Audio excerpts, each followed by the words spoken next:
Hi hello ನಮಸ್ತೆ welcome back to my YouTube channel. ಕುಂಭಮೇಳದ ರುದ್ರಾಕ್ಷಿ ಮೂಲಕ ಸೋಷಿಯಲ್ ಮೀಡಿಯಾದಲ್ಲಿ ರಾತ್ರೋರಾತ್ರಿ ವೈರಲ್ ಆಗಿದ್ದ ಮೊನಾಲಿಸಾ ಭೋಸ್ಲೆ ಕುರಿತು ಮತ್ತೊಂದು ದೊಡ್ಡ ಟ್ವಿಸ್ಟ್ ಇದೀಗ ಹೊರಬಿದ್ದಿದೆ.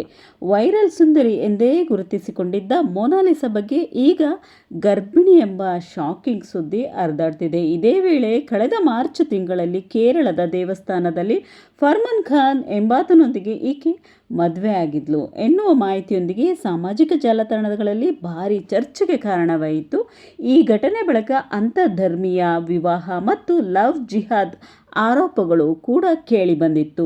ವಿಷಯ ಮತ್ತಷ್ಟು ವಿವಾದಕ್ಕೆ ದಾರಿ ಮಾಡಿಕೊಟ್ಟಿದೆ. ಆದರೆ ಇಲ್ಲಿ ಬರ್ತಾ ಇದೆ ಒಂದು ದೊಡ್ಡ ಟ್ವಿಸ್ಟ್ ಅಂತಲೇ ಹೇಳ್ಬೋದು. ಮೊನಾಲಿಸಾಗೆ ಅವರ ಕುಟುಂಬದವರು ಹೇಳ್ತಾ ಇರೋದು ಕೇವಲ 16 ವರ್ಷ ಅಂತೇಳಿ ಮಾತ್ರ. ಅದನ್ನು ಅಧಿಕಾರಿಗಳು ಪರಿಶೀಲಿಸಿದಾಗ 16 ವರ್ಷ ಮಾತ್ರ ಆಗಿರೋದು ಅಂತೇಳಿ ಖಚಿತಪಡಿಸಿದ್ದಾರೆ ಅನ್ನುವ ಒಂದು ಸುದ್ದಿಯು ಕೂಡ ಸ್ಪಷ್ಟನೆ ನೀಡಿದ್ದು ಹೌದು. ಮೊನಾಲಿಸಾ ಕುಟುಂಬದವರು ಈ ಎಲ್ಲ ಸುದ್ದಿಗಳಿಗೆ ಸ್ಪಷ್ಟನೆ ನೀಡಿದ್ದು, ಈಗ ಹರಿದಾಡುತ್ತಿರುವುದು ಮದುವೆ ಹಾಗೂ ಗರ್ಭಿಣಿಯ ಕುರಿತ ಸುದ್ದಿಗಳು ಬಹುತೇಕ ಅತಿರಂಜಿತ ಹಾಗೆಯೇ ಆಧಾರ ರಹಿತ ಎಂದು ತಿಳಿಸಿದ್ದಾರೆ. ಕುಟುಂಬದ ಪ್ರಕಾರ ವೈರಲ್ ಆದ ನಂತರ ಹಲವರು ತಮ್ಮದೇ ಕಥೆಗಳನ್ನು ಸೇರಿಸಿ ತಪ್ಪು ಮಾಹಿತಿ ಹರಿದಾಡುತ್ತಿದ್ದಾರೆ ಎಂಬುದಾಗಿ ಹೇಳಿದ್ದಾರೆ.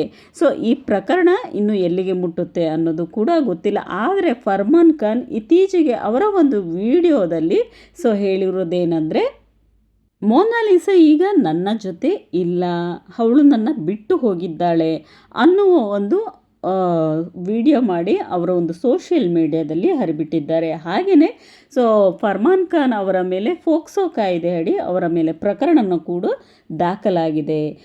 ಇದೆಲ್ಲ ಇವತ್ತಿನ ಒಂದು ಈ ವಿಡಿಯೋ. ಈ ಮಾಹಿತಿ ಹೇಗಿತ್ತು ಅನ್ನೋದನ್ನ ಬಗ್ಗೆ ಕಮೆಂಟಲ್ಲಿ ತಿಳಿಸಿ. ಹಾಗೆಯೇ ನೆಕ್ಸ್ಟ್ ವ್ಲಾಗಲ್ಲಿ ಮತ್ತೊಂದಷ್ಟು ವೀಡಿಯೋಸೊಂದಿಗೆ ಇಂಟ್ರೆಸ್ಟಿಂಗ್ ಆಗಿರೋ ಒಂದು ವಿಷಯದೊಂದಿಗೆ ಮತ್ತೆ ಖಂಡಿತ ಸಿಗ್ತೀನಿ ಫ್ರೆಂಡ್ಸ್. ಟೇಕ್ ಕೇರ್, ಎಲ್ರಿಗೂ ಲವ್ ಯು ಆಲ್.